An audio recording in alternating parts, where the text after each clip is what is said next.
Hi, everyone. Welcome. My name is Laura Popady, and I'm the Program Director at CCI. As a preview of what's to come in the next hour, we'll look at the Investing in Artists 2023 guidelines and application components. We'll share some application tips, and as Lorena mentioned, we'll leave time at the end for questions. Next slide. First things first, what is Investing in Artists? It's a grant program that supports individual artists who are creating new work in the performing or media arts that pushes the envelope of their creative process, explores new artistic collaborations, and/or supports artistic growth and experimentation that extends the boundaries of the artist's art making.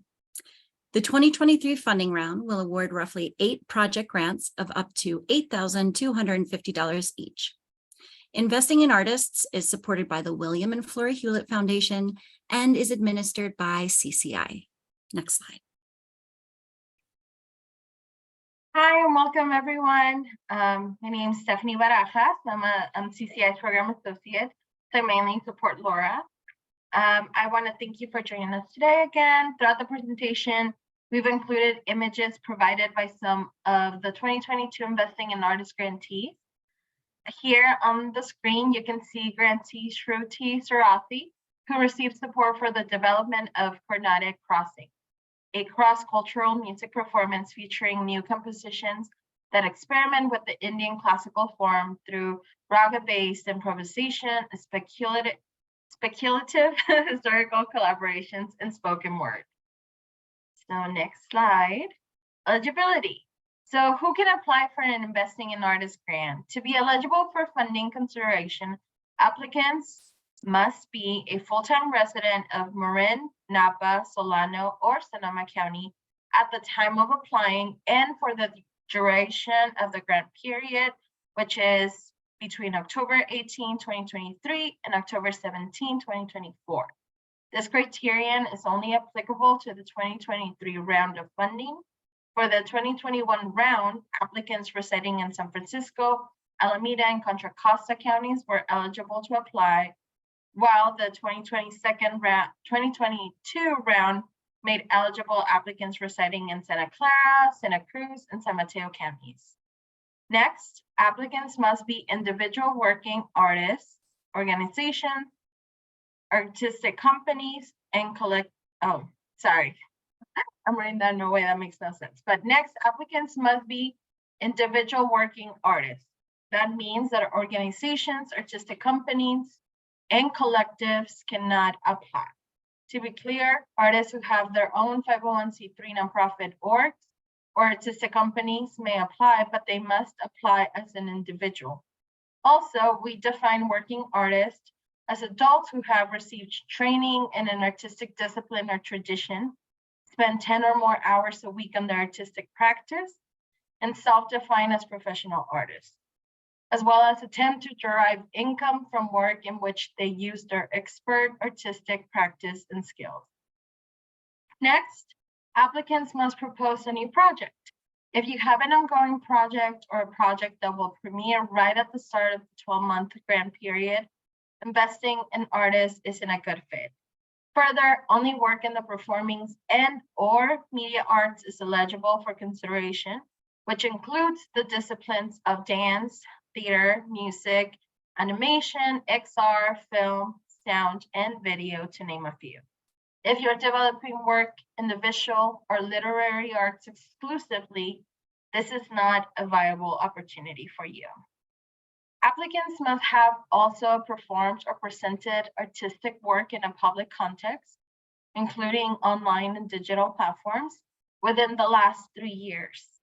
Applicants must be 18 years or older at the time of the application deadline. They cannot be a full-time or matriculated student, and applicants cannot submit more than one application. Finally, applicants cannot have a conflict of interest, family, or financial relationship with the board, staff, or directors of the Center for Cultural Innovation. One more note about Investing in Artists support of a new project. We recognize that developing new work often takes more than 12 months to complete. For this reason, your timeline should express the aspects or stages of the work that will be supported during the 12-month grant period. For some, 12 months may be all the time needed to take a work from concept to reality. For others, the grant period will support the work's early stage benchmarks or its final stages of development. Whatever the case, you'll want to address this in the narrative, which we'll talk about shortly. Next slide. Okay, before we talk about how applications will be assessed, let's talk about who's doing the assessment. For investing in artists, CCI invites grant review panelists who are established performing or media arts practitioners, or they have specialized knowledge in these disciplines.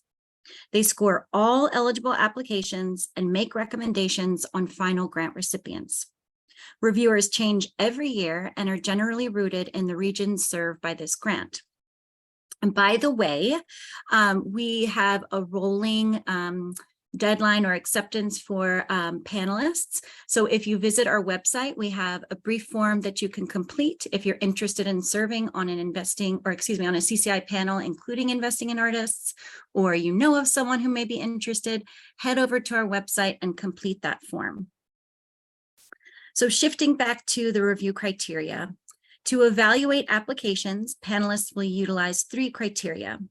The first is clarity, rationale, and readiness of proposed project, including identification of specific work plans, timeline, and collaborators, if any, required to carry out the project. One thing to point out with this criterion: if your project is intended for an in-person audience or culminates in an event or performance, we recognize that things continue to remain fluid, and you may not be able to secure a venue at the time of application submission. That's fine. A workaround would be to describe the types of venues you would want to work in, or to name venues where you've worked before and that you may be interested in partnering with again. You could also acknowledge in your project timeline when you anticipate having this aspect confirmed. The next criterion is that there's evidence that funding is coming at a critical juncture in the artist's career. That is, that the proposed project provides a significant opportunity to push the artistic boundaries at the right moment for the artist, and the potential long-term impact of the grant. In other words, there is a compelling rationale as to why the artist should be supported at this particular moment. This is the why now question that you'll often see in grant applications, as in, why support this artist now? And lastly, there's a demonstrated record of artistic achievement and quality of work. This would be evidenced by the resume and work samples, which we'll talk about shortly. Next slide. Timeline. So the application opened last week on July 10th at 9 a.m. Today, we're having an information session on July 18th. We're then offering 3 drop-in Q&As on August 2nd, 9th, and 16th from 12 to 1 p.m. These aren't formal presentations and they won't be recorded. Rather, they're opportunities to have your questions addressed by CCI staff in an open format.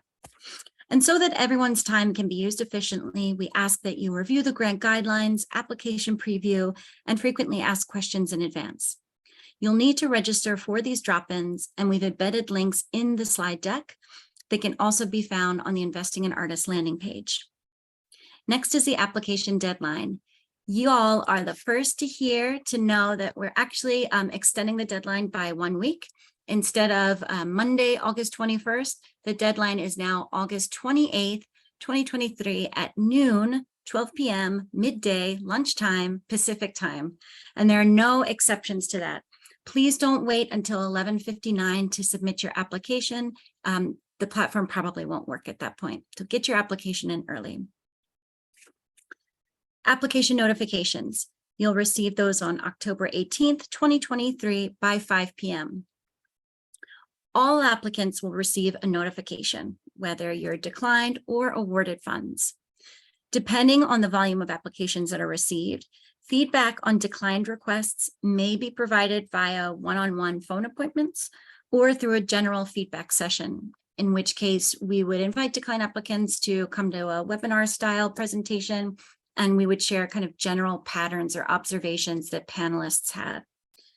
These details, however, are yet to be confirmed, but they'll be provided in the notification that you receive. And finally, the grant support period. That is from October 18th, 2023 through October 17th, 2024, 12 months. Next slide.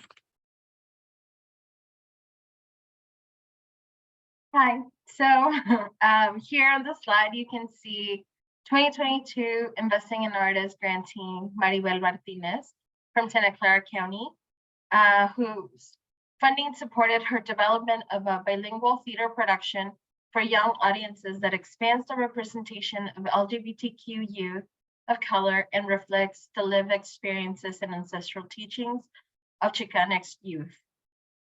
Next slide. So the narrative. The applications must be submitted through Submittable. Yes. CCI's online grants platform, and we will not accept applications through email or otherwise. The application is pretty straightforward. It collects your contact information, the amount you're requesting, which can be up to $8,250, and you'll provide a one-sentence summary of your project. Next is the narrative section, which has 4 questions. The first asks of you to describe the artistic innovation project for which you are seeking funding, providing details with regards to your concept, stage of development, timeline, required resources, and collaborators, if any. The next question is optional. If applicable, include up to 3 brief bios for key collaborators and describe how they are supporting the project. Then it's the why now question. Explain how your artistic innovation project is pushing the envelope for your artistic profession or practice and how it may affect your work in the future, as well as to why is it important to undertake this project now. Finally, you're asked to provide a brief statement about your artistic practice and the nature of your work. Think of it as an artist statement. The first 3 questions are limited to 350 words, and the final question about your artistic practice is limited to 150 words. So we're really looking for you to be clear and succinct and just as concise as possible. Next slide is the resume and budget. So after the narrative section, you'll need to upload a 1-page version of your resume. We ask for a resume because it's helpful. It's a helpful at-a-glance reference for panelists to familiarize themselves with your experience and activities in the field. From there, you'll upload a 1-page version of your project budget. And the project budget is a tool for conveying to panelists what the applicant needs to fully realize their proposed new work. This includes labor, materials, equipment, research, and travel are some examples of items that may need to be reflected in the project budget. In addition, note that investing in artist funding can be used in any way that supports the development of the new work, including paying yourself. Great reminder. Remember to always pay yourself. So project budget should have an income and expense section. The income section should list the investing in artist grant amount that you're requesting. You'll also list your expense line items. If your total expenses exceed the investing in artist grant amount, you'll want to list additional income sources and their status, meaning are they confirmed, pending, any notes like that. We have a simple project budget for your reference, which we'll go over in just a few moments. Lastly, there's a required budget notes section. This is where you can elaborate on any expense or income line items that need clarification. The budget notes section is limited to 150 words, and notes can be bulleted or in a narrative form, whichever is easier for you. We strongly encourage all applicants to take advantage of this section. But if applicants have no notes or they've included contextual notes in the budget itself and feel that no other clarification is needed, they can enter not applicable in this section. So next slide. And this is the sample project budget template that's provided on the Investing in Artists page on CCI's website, albeit it is a 2023 version. We saw no need to update this slide. And I just want to underscore Stephanie's point about budget notes. You always need budget notes. When applicants put, not applicable or not needed, and then there's nothing in their budget or within the notes section itself, it is a huge disservice to the application that they've put so much time and energy into. Panelists will always need support in interpreting your budget. So in this sample template, and emphasize sample, you are not required to use this template. Please feel free to use any kind of budget configuration that you feel comfortable with. We simply provide this template as a resource, especially for first-time applicants, or first-time grant applicants, I should say. But for those who want to follow this format, you'll see in the income section at the top that we've listed contributed, in-kind, and earned revenue sources. We've included the amounts for each, and we use the notes column to indicate their status of being secured or committed, pending, or projected. In the expense section below it, we've itemized the project expenses and used the notes column to provide details about each line item. Including notes here and or in the budget notes section is incredibly helpful. And next slide. The work samples. So the final application component we'll discuss is the work sample. The work sample is a critical part of the application and should represent your artistic work in the best possible light. We require at least one and no more than 3 work samples. Samples may include audio, video, or written manuscripts. As far as the manuscript, this type of sample is specific to theater artists applying as playwrights only. Although we strongly prefer receiving video samples from all applicants. If you primarily identify as a playwright and believe that a text sample will show your work in the best context, you can upload a manuscript excerpt for review. In this case, the panel will review up to 10 pages. Now, this next bullet is really important. Panelists will review up to 5 minutes total of your work sample or samples. Keep this in mind when selecting samples that are lengthy.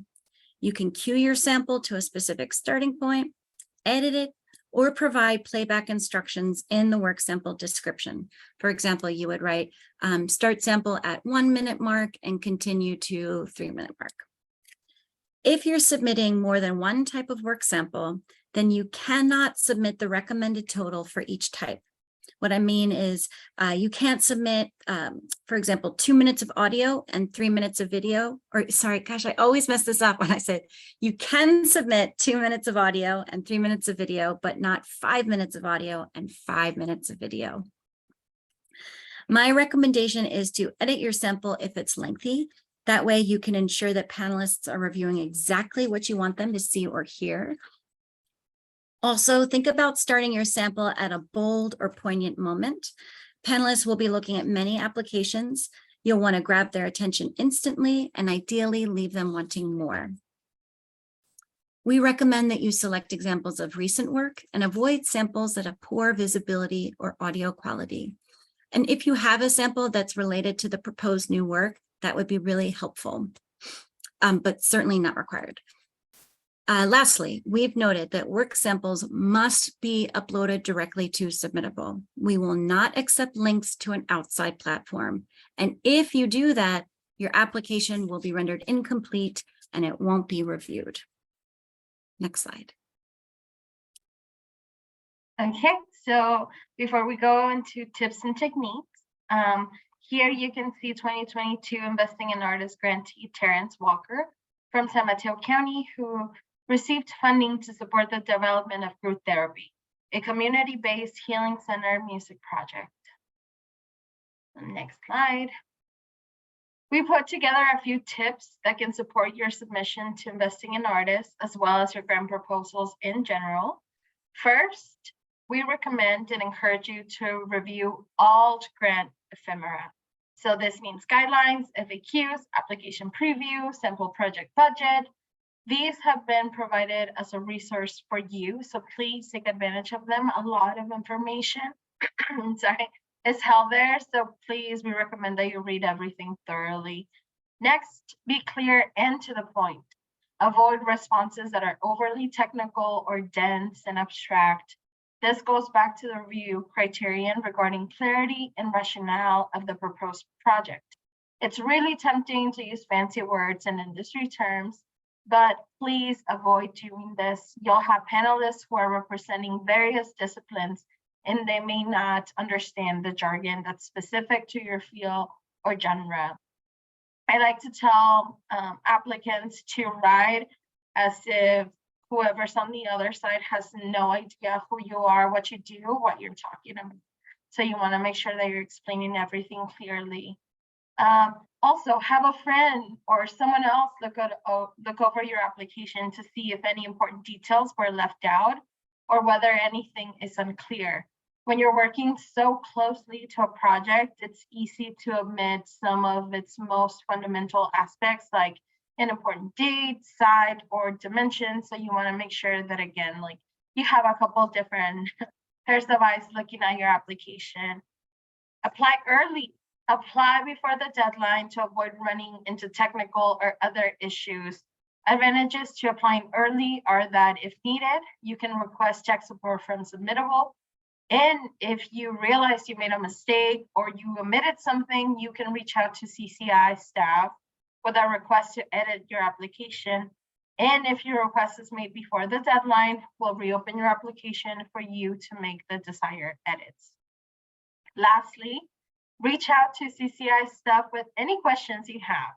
We're here to support you. Contact us by email at grants@cciarts.org, or you can call us at 415-288-0530 during our office hours on Wednesdays and Fridays from 10 a.m. to 2 p.m. We've embedded a Calendly link in the pitch deck as well, where you can make an appointment, and that way you'll ensure that we'll be free to talk to you in that moment. The link is also available throughout our website and in all grant ephemera. And we just dropped in the chat our contact information. So that's it for now. So now we will have some time to go over any questions that you may have. So I'm gonna stop sharing my screen. And feel free to drop questions in the chat, or you can also raise your hand and we will give you the ability to unmute yourselves and ask questions. Okay, so we got our first question from Brian.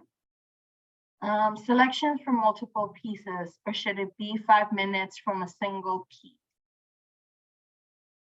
It doesn't have to be a single piece. Like if you wanted to put a couple of things together in your work sample, that works as well.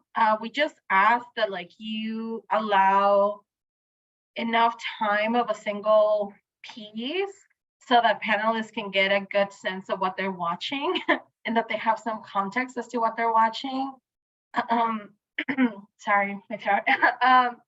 We also recommend that you add context information. You will be asked once you upload your sample to offer to enter a description of what we're watching, and so there would also be important to be specific as to what you're including in the video. But yeah, we don't really recommend uploading reels or something that just kind of shows like a lot of different things, but rather enough of different pieces where panelists can get a good sense of the work that you're doing and who you are, and that it's like visible, audible, and long enough to offer some context. Laura, do you have anything? Yeah, I would just echo, especially that last part, to avoid any kind of promotional or demo reel. It's much more important to see, you don't have to do continuous footage. If you are going to do a couple excerpts, as Stephanie pointed out, just make sure that panelists are getting to kind of absorb enough of them, that they are getting a relatively decent impression of your work, your aesthetic, your point of view. And I did see a question in the chat about when do you guys select the winners from Jalen? So the notifications will go out October 18th by 5 p.m., not before, not after. And then we'll actually announce the grantees probably with our November 1st newsletter, right? We can't announce anyone until we've actually received their signed grant agreements and we've contracted with them, right? They have to accept the funds and we know that they're going to be grantees before we can announce who they are. And then typically we announce recipients with our monthly e-newsletter. Yeah, but we go through a panel review, so that's why application closes and then some time passes and then we're able to share notifications. So another question from Stephanie. So the application says, if your total expenses are projected to exceed the amount requested up to $8,250 from investing in artists, list your additional income sources and their status. What if I don't know the other sources yet and would be using the CCI grant in order to fundraise? Do you have? Oh, I would say you're not required to have additional sources. I would say you would want to provide some, you would want to actually state that your hope or intention is that if the CCI grant is secured, you would leverage that for, to attract other funding sources. And you might want to name those, well, you don't know who the sources are yet. So potentially name the types of sources you might pursue. Say it's, producers, or you'll look to foundations, or you'll do a crowdfunding campaign, but give the panelists some details, some sense, maybe even talk about what you've done in the past so that they have a sense of your ability to realize the project.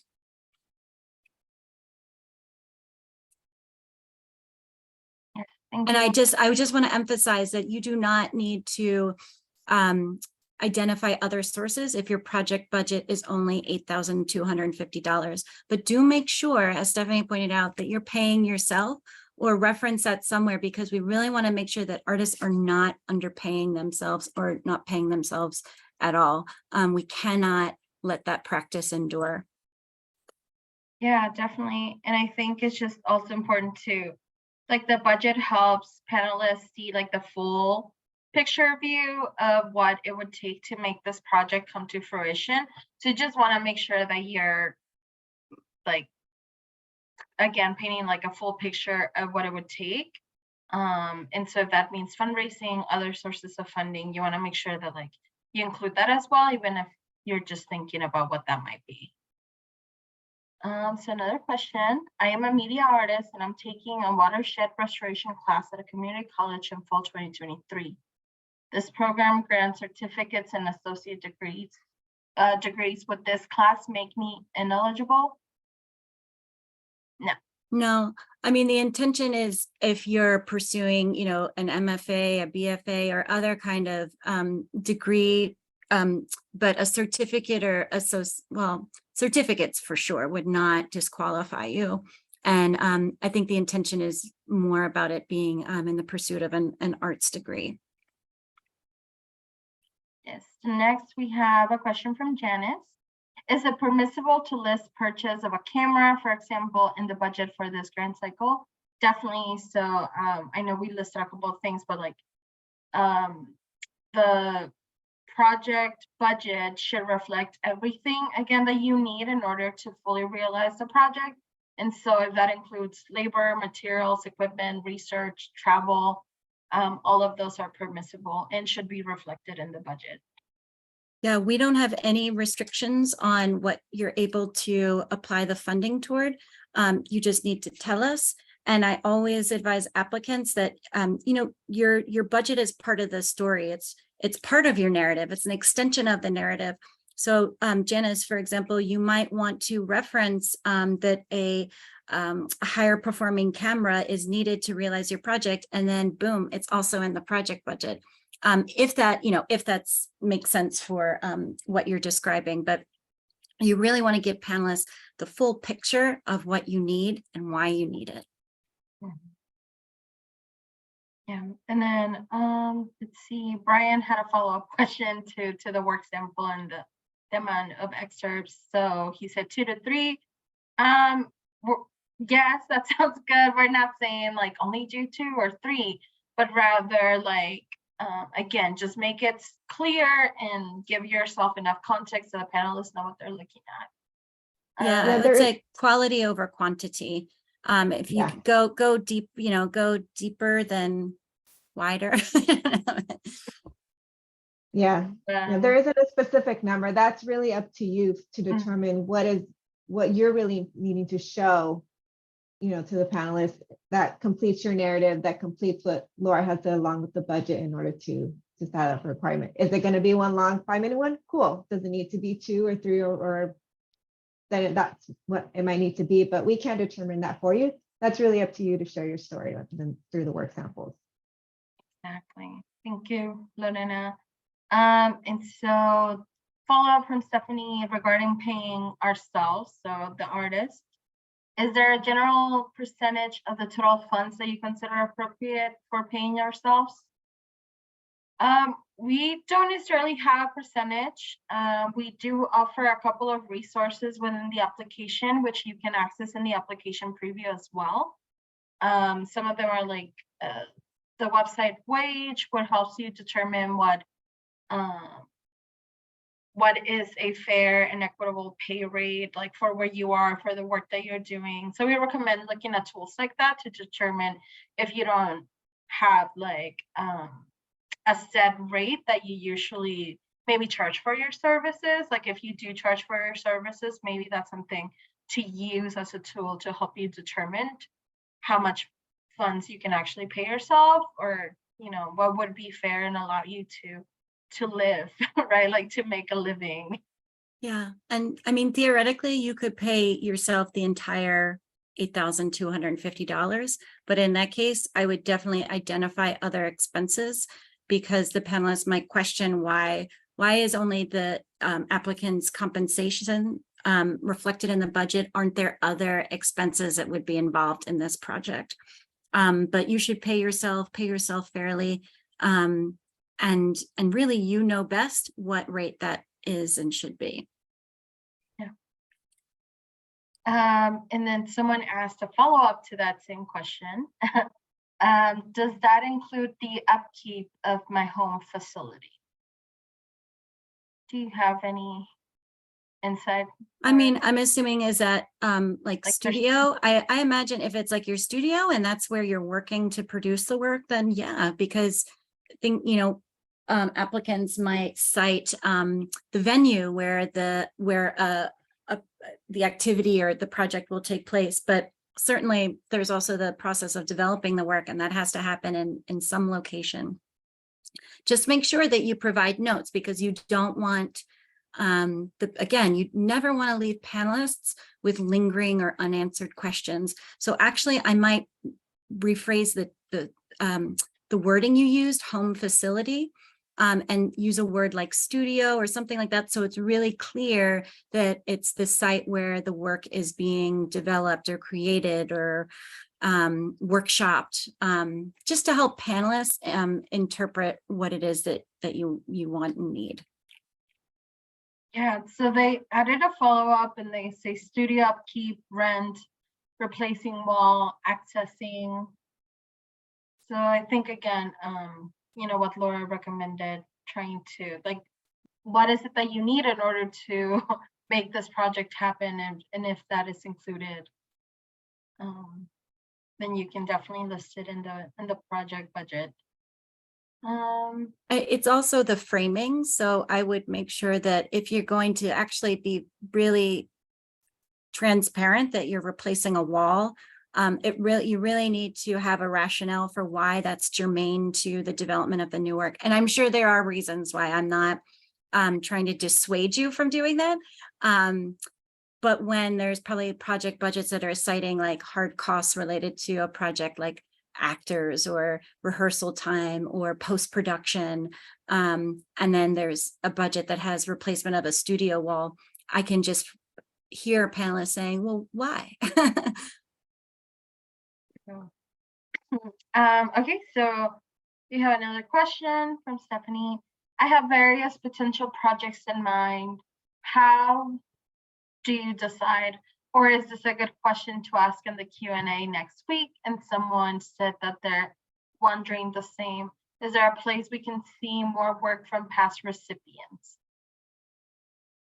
Yes, we do have a directory of past recipients that you can access. You can learn a little bit more about the grantees and what they received funding for. Some of them are still working on their projects, meaning they're still within their grant period.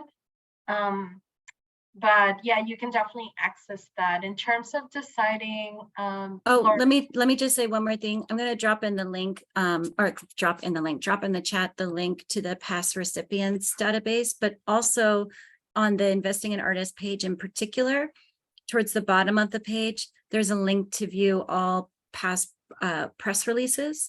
And literally, I think it goes back to 2009 maybe. And so you can see the various types of projects that have been supported.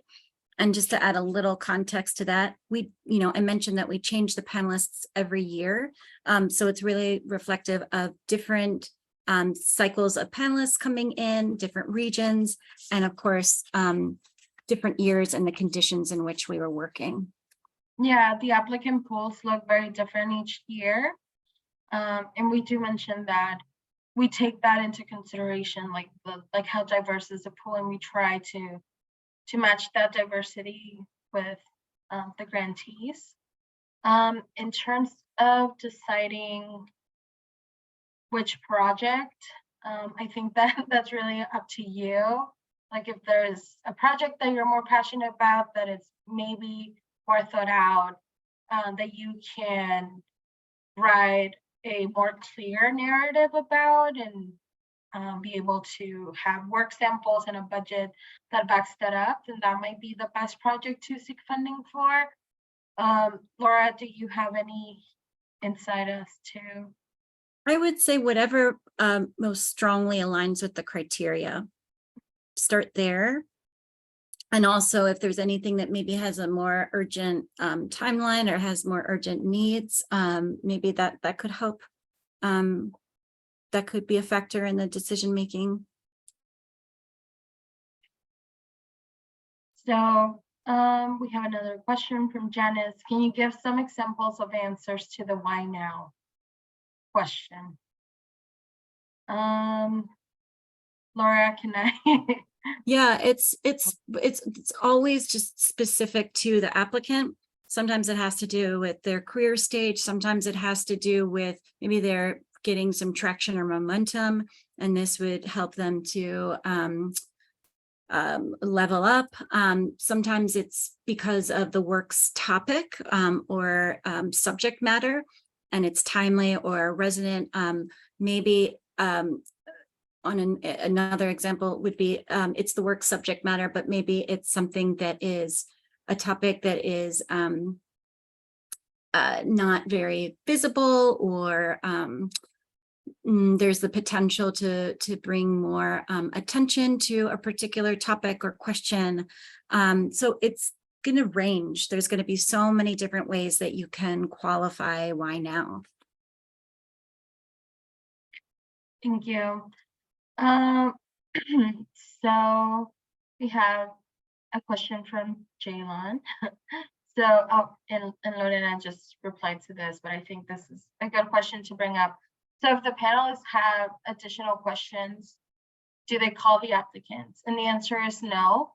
Panelists will not call applicants if they have any additional questions. That's why you want to make sure that your application, that your proposal includes all that information so that panelists don't have these lingering questions. You want to make sure that within your narrative, your work samples, your budget, everything is included. You've painted a full picture of your proposal, the project that you're trying to realize, so that panelists, again, have a good sense of who you are, what you're doing, what you're proposing, and they don't have, again, these lingering questions as to what you mean by something.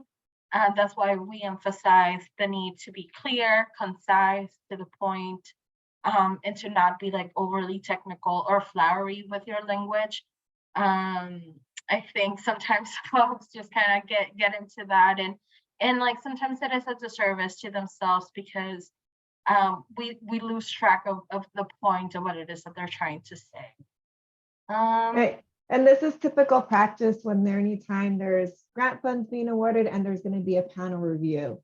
And so, and the reason being too is so that way it keeps things fair as well, which is, you submit by a deadline, everything what Stephanie had explained, and therefore everything should be there. Because if we give let's say, for example, if you give the liberty to ask questions after, it's not fair to the rest of the applicants, right? So this is why it's designed this way, to kind of keep this process very equitable for all the applicants to apply. So this is why we encourage to apply early, ask your questions beforehand, talk to the staff who are running the grant funds or the grant program, and make sure you get all those answers clear so your application's solid and ready to go for a panel review.